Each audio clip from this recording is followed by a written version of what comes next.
Pass the roast, please, and the butter. Thank you. I'm afraid I used the last of it, dear. No worries. There's more in the fridge. Would you mind now? Yes.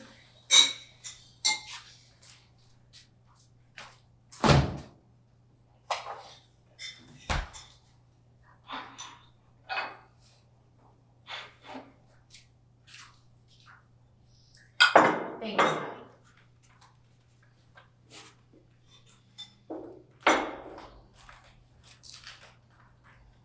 Isn't this nice? Having the family together. Isn't this nice, Mom? Yes, Mother. I'm sure it'll be a cherished memory for your father and me. I'll tell you what. Would you like to try a glass of wine? No. Connor, pour us each a glass of wine, would you?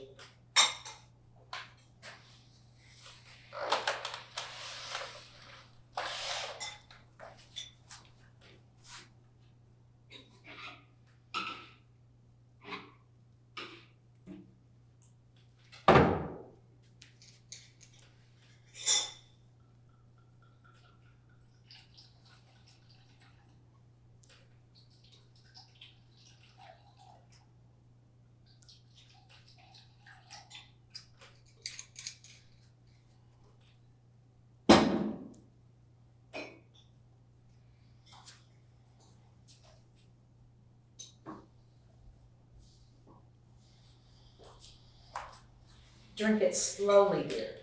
It's a bit of an acquired taste.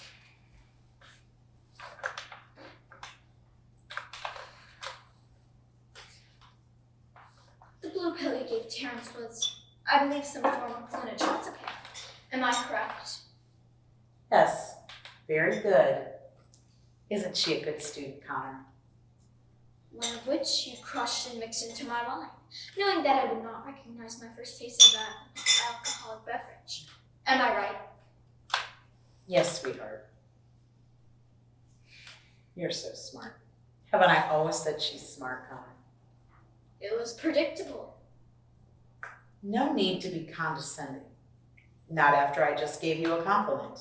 It doesn't mean much since you never stopped saying it. It never stops being true.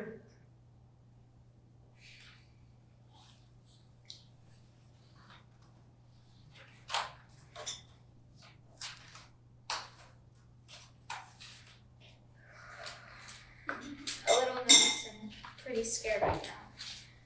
So, earlier, I wrote down a statement, which I will now read to you. Dear Mother and Father, I do not wish to die, and I would ask that you do not kill me.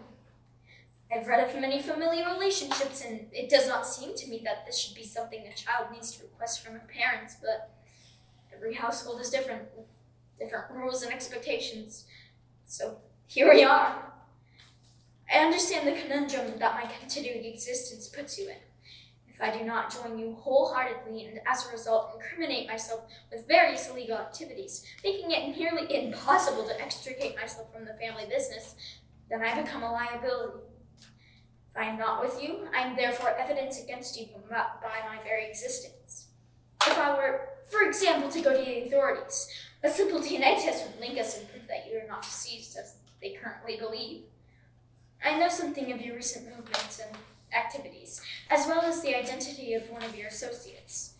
My bare existence puts yours in danger. I understand from my conversation with Terrence that you're currently stockpiling gasoline on the front porch and not in the generator shed as is normal. This leads me to believe that you intend to use said gasoline as an accelerant and incinerate the house and all that is in it, myself included, after having either been drugged or otherwise restrained, drugged as it turned out. Statements made by each of you have led me to conclude that a change of residence has been under consideration for some time and was settled on during my earlier interview with Terrence, during which one or both of you were listening through the walls. Immolation would ensure the destruction of any evidence the authorities might use against you, myself included, and allow you related freedom to start a new family in a new location with the hopes of having a child who does not disappoint you quite so thoroughly. All of this is understood. Empirically, this is a logical and sensible course of action, but I cannot endorse it for obvious reasons. The most immediate being that I do not wish to die today. And yet, I find myself with nothing to offer but a promise that I will never speak of or otherwise communicate information about you to any person or record on the media. If you let me live, I will keep you secret. If you let me go, I will never trouble you again. Despite the fact that I expect to die at your hand, I wish to express that I still love you, because humans are often very, very stupid. Even smart little girls like me. Sincerely, your daughter Mallory. I apologize. I did not intend to cry.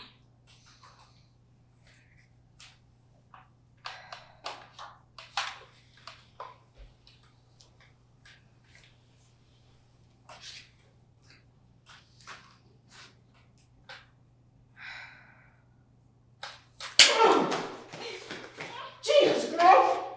What the hell is wrong with you? That's the best you can do? The FBI gets their hands on you, you wouldn't last 2 minutes!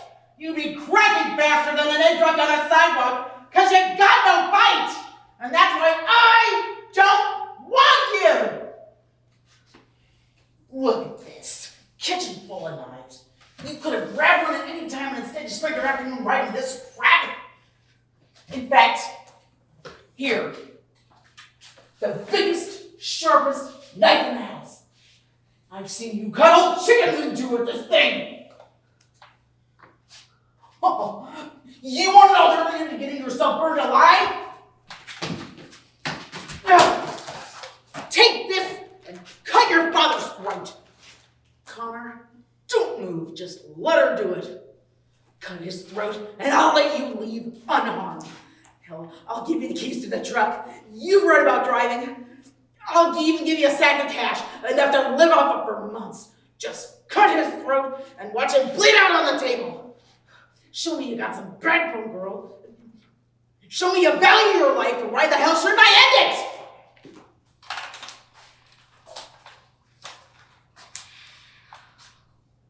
Oh, now drink this wine. Haven't I always said she's useless, Connor? Father, I would appreciate you loading me into the truck and dropping me off at the side of the road. Your other option won't be to let me burn. Show me you got some backbone, girl. At least attack me.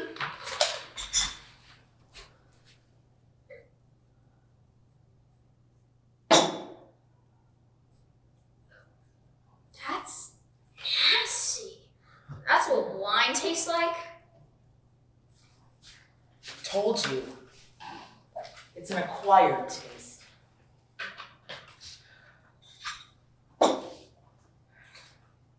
Shouldn't have raised my voice. I apologize. I was simply trying to motivate you, but you're beyond motivation. Have a seat. Takes a while to go into effect, but I wouldn't want you to fall and bang your head. Connor, load up the truck. All the go bags are packed, and I think we're pretty much done here. That would be a quicker effect. Not really. 15 minutes. A little longer, maybe. Can I have something to get the taste out of my mouth? Have a roll. I prefer a cupcake. Only if you brush your teeth. Mother! Of course. Yes. Have the whole box if you like. One should be enough. Maybe two.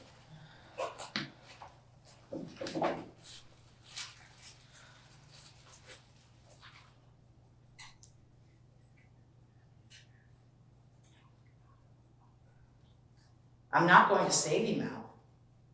I hope you know that. But I will hold your hand until you fall asleep. Like I used to when you were little.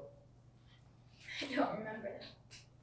Well, like I always intended to. Yet another thing to get right on round 2. I wish you could see that having a fight doesn't always mean fighting.